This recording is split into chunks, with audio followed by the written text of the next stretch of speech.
Bueno, pues en primer lugar, gracias al comité organizador por invitarme a contar los datos de Ícaro. A ver, ¿cómo se maximiza esto? Aquí.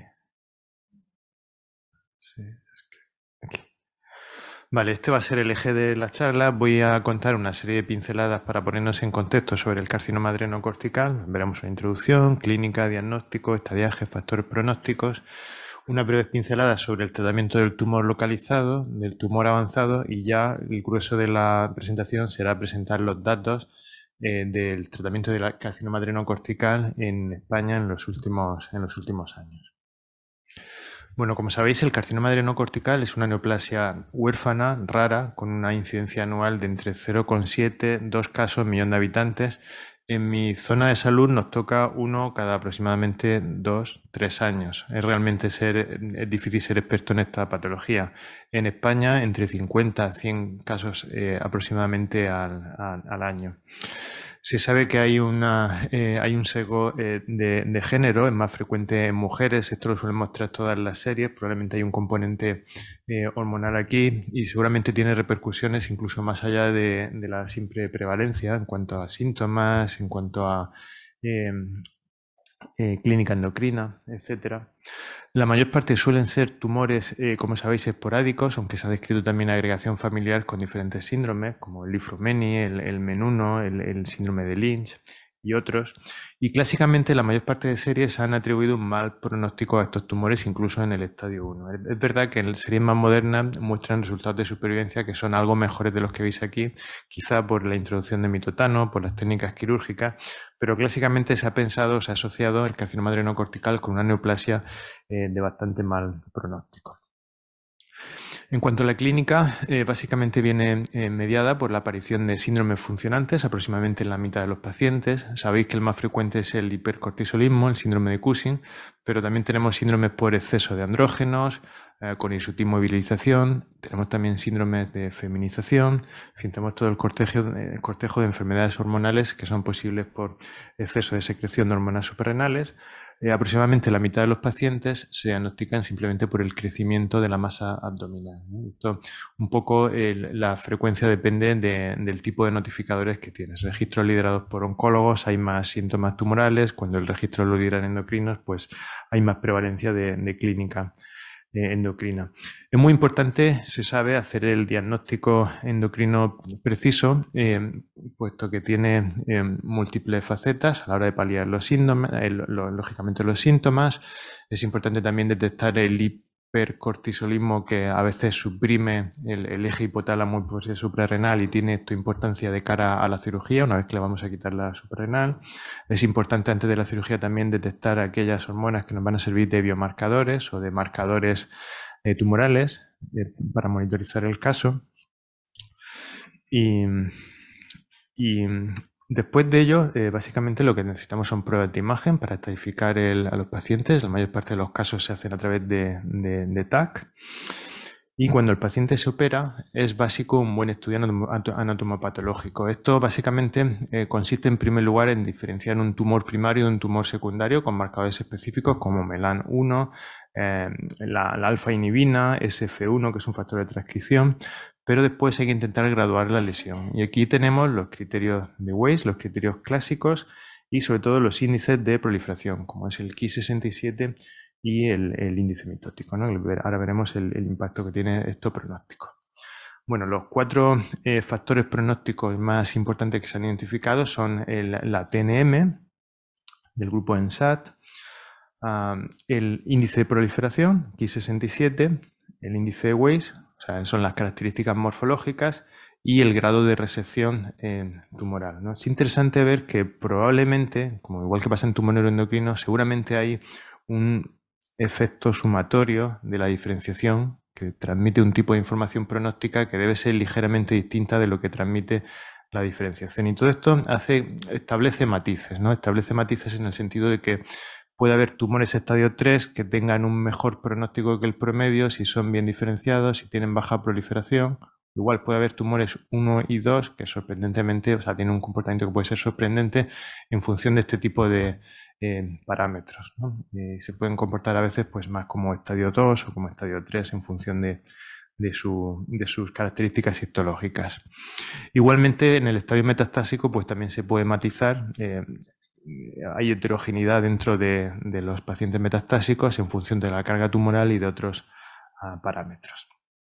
Bien, en cuanto al tratamiento de los tumores 1 y 3, los tumores localizados, básicamente el proceso empieza con la cirugía y las guías de práctica clínica clásicamente habían establecido dos grandes grupos, aquellos, bueno, dentro de los que tenían resección completa, dos grandes grupos en función de sus características pronósticas, ¿no? Estaban los pacientes considerados de buen pronóstico y los de mal pronóstico. Es verdad que esta clasificación era quizá un poco simplista porque, como digo, pues había caracteres individuales que modulaban el grado de agresividad que tenían los tumores.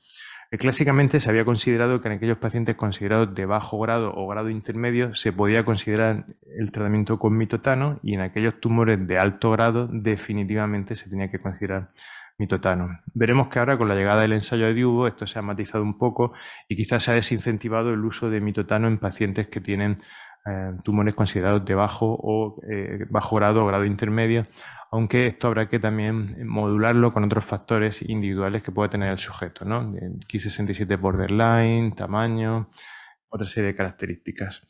Por otro lado, en aquel paciente que tenía una carga tumoral elevada con alto riesgo de tener un margen afecto o en el que directamente tenía un margen afecto, lo que se recomendaba era directamente la terapia adyuvante con mitotano y el uso de radioterapia. Es verdad que no había demasiadas series, pero esto es lo que decía la guía clínica.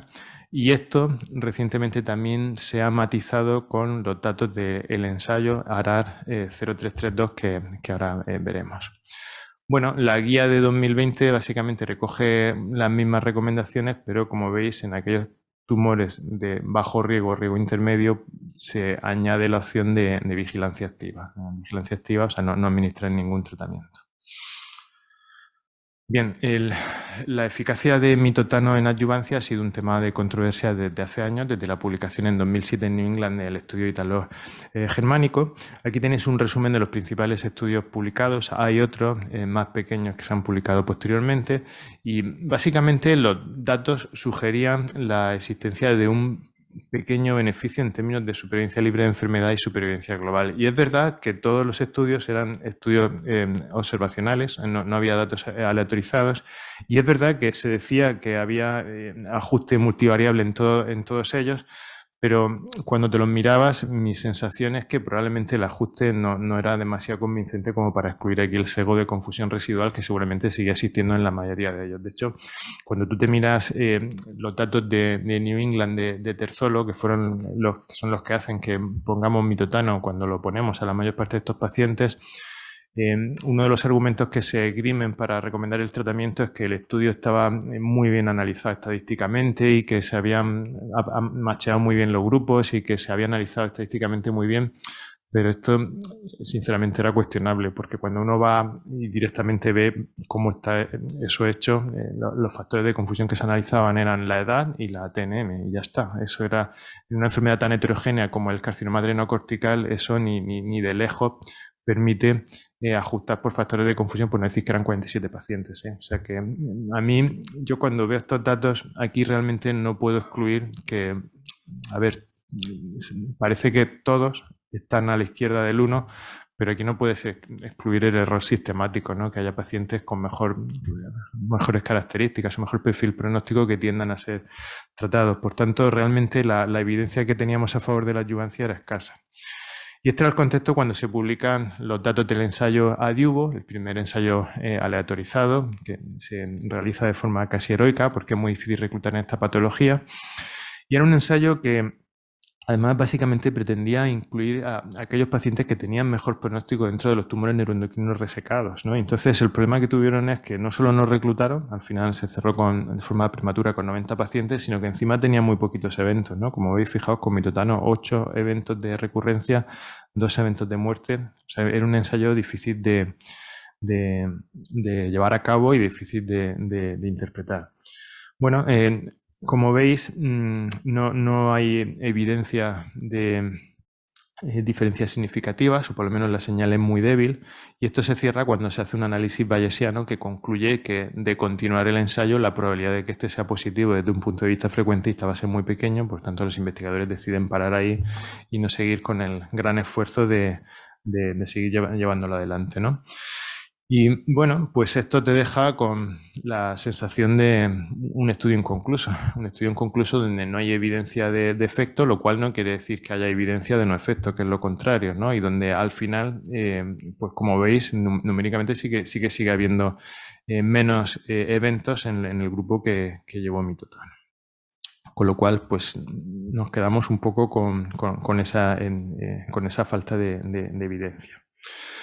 Entonces, ¿qué más tenemos para resolver esto? Bueno, tenemos el ensayo en tumores de mal pronóstico, pero es un ensayo que lleva mitotano con o sin quimioterapia, con lo cual tampoco sabremos cuál es el efecto de mitotano. Lo que sabremos es cuál es el efecto de la combinación de quimioterapia con mitotano en tumores de alto riesgo, ¿no? Nos quedará saber qué es lo que aporta exactamente mitotano. En la actualidad, el uso de quimioterapias se basa en estudios básicamente pequeños, es controvertido y se recomienda en tumores muy de alto riesgo, ¿no? Ki67 muy alto, tumores muy grandes, etc.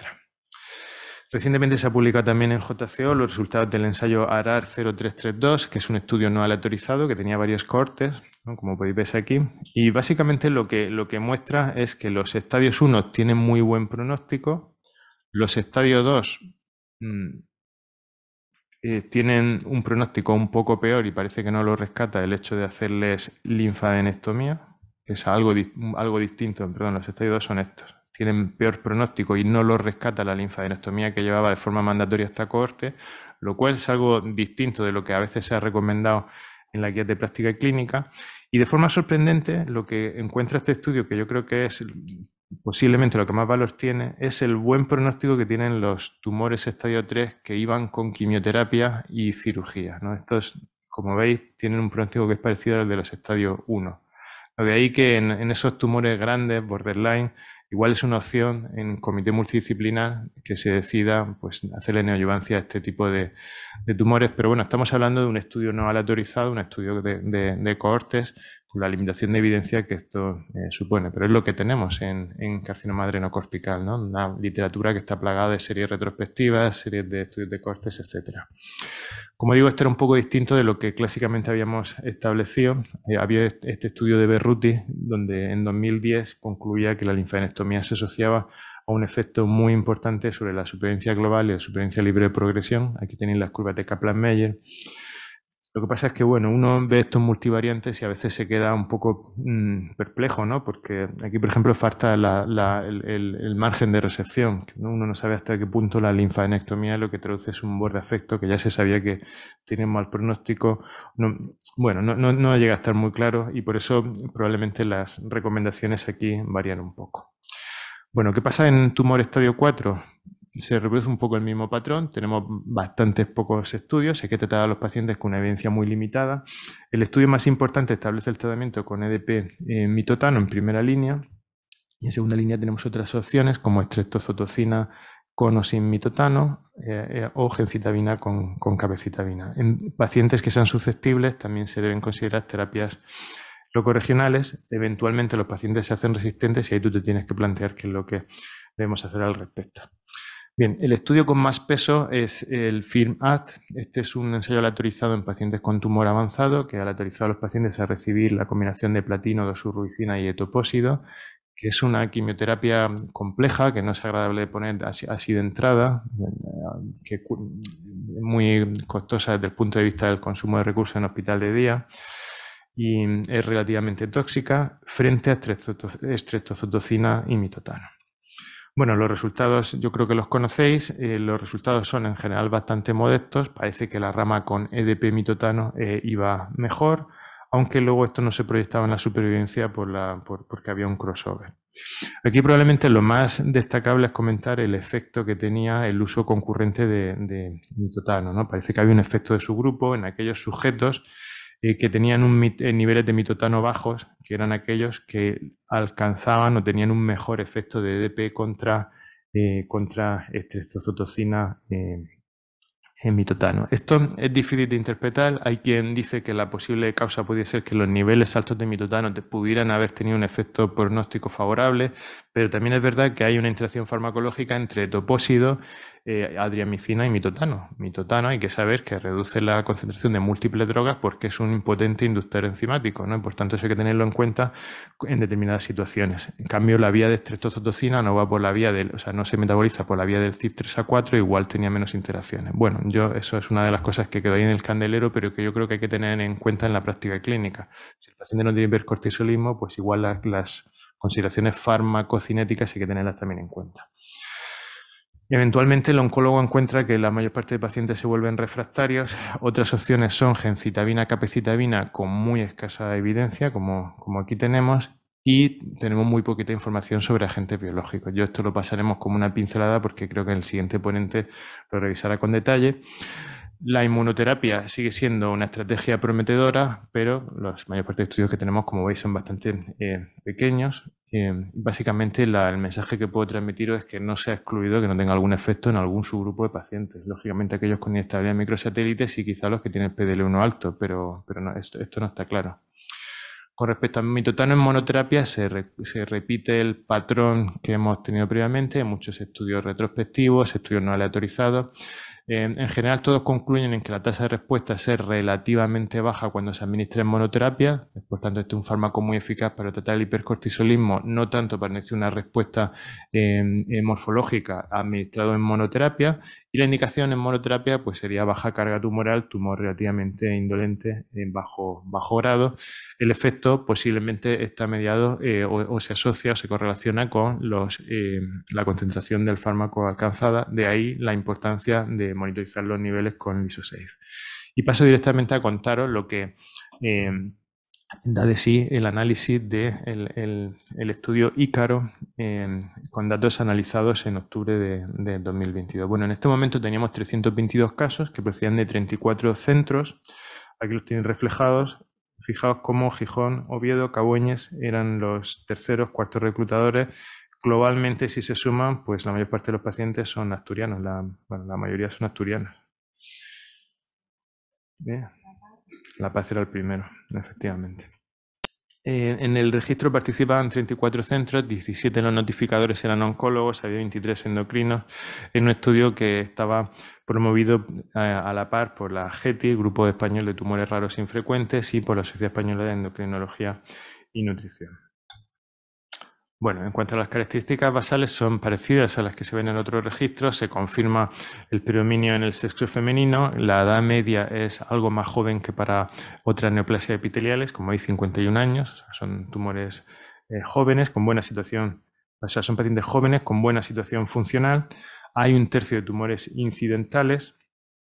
En la mayor parte de los diagnósticos, prácticamente el 50%, se establecen por crecimiento de una masa tumoral abdominal, que es el que da el síntoma de alarma.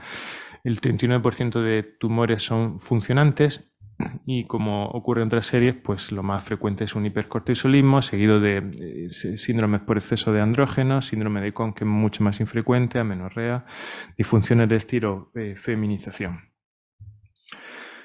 En cuanto a los estadios que tenemos en nuestro registro, pues hay que decir que aproximadamente un tercio de los casos tienen metástasis al diagnóstico, por tanto 2/3 son tumores localizados. Esto permite estudiar determinados aspectos del tratamiento de la patología tumoral localizada. La mayor parte de los tumores localizados son T2, son tumores relativamente grandes.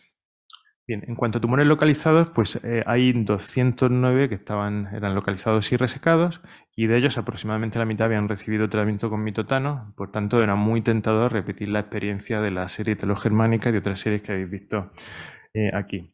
De forma interesante, se preguntó a los clínicos por qué usaban o no utilizaban tratamiento con mitotano.